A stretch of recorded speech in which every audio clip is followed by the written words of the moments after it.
Hi, this is Anthony, CEO of LI Tech Advisors, and with me today is Michael Kennet from Kennet Consulting, who is a auditor, and will be speaking today about the importance of security in fire districts and companies in general, about making sure that they're in compliance and things they need to do pretty much to make sure that they stay safe.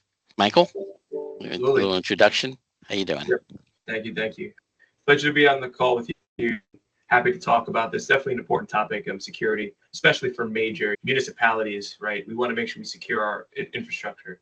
So what I do as an auditor, and I really come in and evaluate information systems, cybersecurity posture, and make sure at the end of the day that an organization or municipality is secure, that they have the baseline principles in line in conjunction with their either internal IT department or with their managed service provider. In this case, like an LI Tech Advisors, that they are being served, properly, and that their controls in place are effective. So that's how I plug in, and I've done a lot of work with fire districts throughout Long Island and ensuring that they have the best and proper controls. Okay, I have a little bit about here is that basically, as far as the major needle move is what a fire district in this case or any organization should be aware of. Like, what are the key things that you look for? Yeah, so I think one of the where I always start is identity and access management, it's called, right? So we want to understand where data is held and then what are the controls around accessing that data, right? Data can be as simple as email communication, it can be file sharing and storage, and it's understanding what are the mechanisms used in place to get there.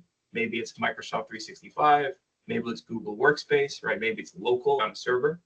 In that case, we want to understand how are accounts created, how are they managed, is there multi-factor authentication around the accounts? Notating that, can you access the accounts from anywhere? So it's in cyber, we call it conditional access, right? Is there under what, I guess, conditions, right? Can you access where your data is held and your emails and all your proprietary information? Yeah, and that's so important because one of the things that with these cyber attacks we see, it's not just about them coming in and with a ransomware attack of encrypting their data and having to recover it or pay a ransom to recover it, because sometimes they access and encrypted the backup. So it's not just about that, but it's about the data that the hacker will steal and Yeah. hold for ransom and release to the public. Now, I understand why it's so important to put safeguards around that type of data, especially any kind of personal identifiable information. Right. It's so important because at least then most of the time you can recover the data. Okay, get it right back. But if it's sensitive data that the hacker took with them and are holding it over you, that's where the problems really come in. We did a scan of a client not too long ago. We found 25,000 files that had PII, which is personal identifiable information. Believe it or not, a lot of them were tax Yeah. returns on people's desktops. So I understand Yeah. where you're coming from. What else would you be looking at?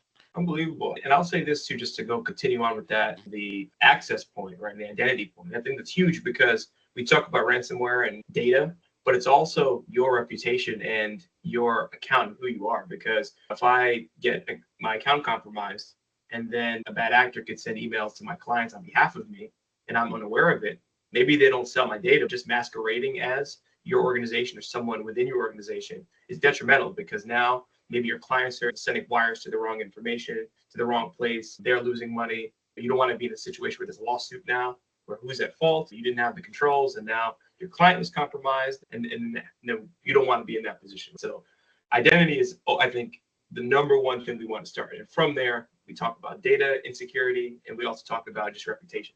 From there, moving on from identity, I think it comes down to it's that layered approach. So it's understanding what infrastructure do you have in general, what is corporately managed, and then from there, or corporately owned rather, and then from there, it's understanding how do we secure it in general. It's simple as that. What are the fences we have around it? That could be, do you have any servers? Do you have any application, right, at all? Where is it? Who's responsible for it? What do you have around it? Do you have a network? Who's managing it? Do you have any, can I just log in? Can I get access to your environment from the outside because you don't have any safeguards, right? Just really understanding at a high level of what do you have? Where does your data live? How can people access it? And then securing it one by one. Hmm. Yeah, that's so important, especially with remote. Since COVID, a lot of people working from home remotely. That all has to be looked at. We look at the clients as holistically and see this and find out that they're using personal devices to access corporate data. Oh, yeah. And it's such a security hole. But yeah, that's a recommendation, right? That I always look at too is the asset tracking and inventory, right? At some point, I work a lot with smaller businesses, and yeah, it's having that discussion about you need to at some point transition from personal devices to the business devices, corporately owned devices. With that, Mhm. right, there are a lot of factors. You might want to move to more business licensing, right? Maybe Windows Pro licensing instead of home licensing. And with that, there's a lot of different capabilities that come.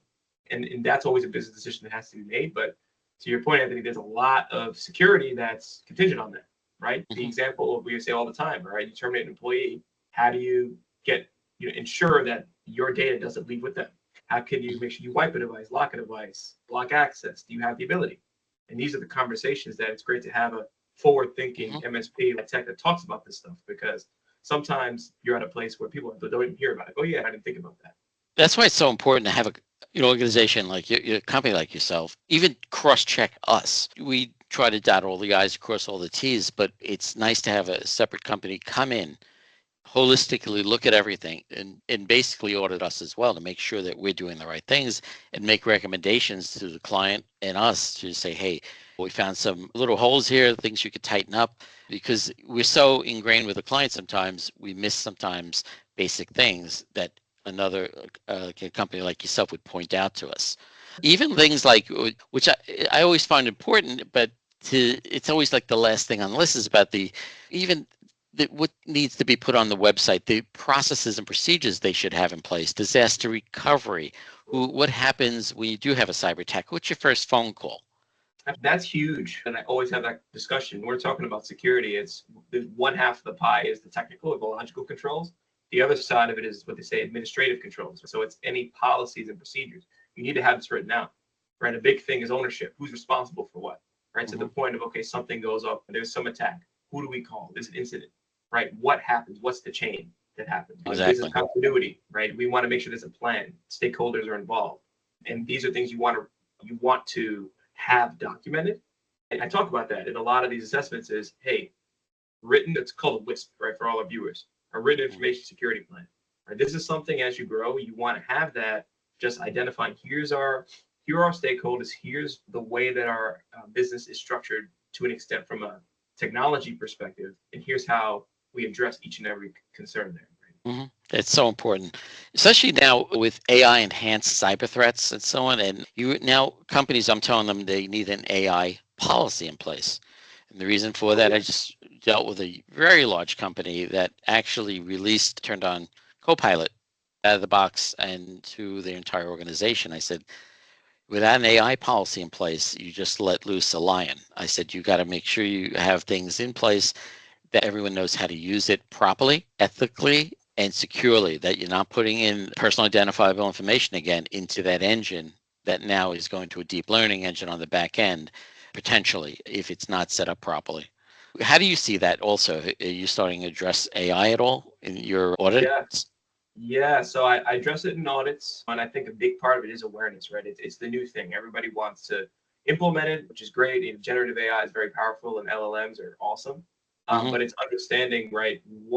How do we do it in a secure fashion, and in what part of our businesses does it make sense to introduce it to? And if we do introduce it, what are the safeguards around it? And again, it comes back to that perfect blend of administrative plus the technical, because you want to have, to your point, a policy talking about acceptable use of AI, but at the same time, you also do want to have, let's just say we talk about a chat GBT instance, right? Hmm. Best practice is to have a private instance, right? Where, of course, acceptable used to be don't enter certain information in, but we want to ensure that if we do enter it in, it stays within our confines, Yeah, right? Within the company. So these are things where it's important to have a partner, right? A technology partner to help any organization achieve those goals. Because again, it comes down to the policy, but also the technical. absolutely. Same thing I was saying about with Copilot has the ability with Copilot Studio to basically wall it off and only have it access certain documents within your organization that you put into this area that it has access to. It's very powerful. AI can be, an amazing tool. And basically 80% of everything we know right now is about to change because of AI. And it's going to Absolutely. allow the 20% remaining, which makes you unique and what you are, 1,000 times more productive and amplify it. So it's about Absolutely. using it properly now and jumping on that, getting ahead of that train before it hits you, in the sense of you making sure you have the AI policies in place, the AI responsible AI, utilization, and so on. Yeah. Yeah, they say in the industry here, I've heard it a number of times at a bunch of conferences and events where AI professionals say a lot. We hear it because of pop culture and the Terminator of, oh, AI is going to replace organizations. But what the professionals say is not that AI is going to replace organizations, but organizations that use AI are going to replace organizations that don't. Absolutely. That's a good So point. that's the big one, right? So we're not, from our perspective here, we want to AI with a seatbelt, effectively, right? So we want to go in, we're saying to use it, but let's use it in a way that's secure. Yeah, no, absolutely. Is any parting words or so on, that things that you think that companies should do, the big takeaways as far as first things they should be looking at and doing, at least, at a minimum? You mean from a security and IT perspective? Yeah, I know we touched on it a little bit here today, but I would say you want to own your identity. And that means a lot of things. But number one, you want to own your infrastructure in terms of, like we said earlier, if you have people connecting to your data, let's say it's Microsoft, where you want to have a tenant where you give access. You don't want to be in a situation where people are using personal anything as you grow. You want corporately owned equipment that you can manage and monitor. You want corporately owned tenant and domain that you can manage and monitor, because then we can apply, or MSPs can apply their tools and logging to it. You don't want to be disjointed. And from that perspective, I even extend it to social media. You want to own your identity, right? If maybe you don't want to use Facebook for marketing, but you should create a Facebook, because if you don't, now somebody else can and say they're you, right? So Yeah. you want to control your identity across the board and have That's autonomy. great advice. That's absolutely true, because that's one of the things that if you don't, with social media, oh, I don't have to worry about it. If you don't, it ends up having a life of its own, taking over, and you really need to control it. I like that. Yeah, Michael, I really appreciate the time together and the information you shared with us. I'd like to touch base again sometime in the future with you, see as things is a very fluid area we're in, and things are forever changing. But again, thank you so much for joining us today. absolutely. Thank you for having me.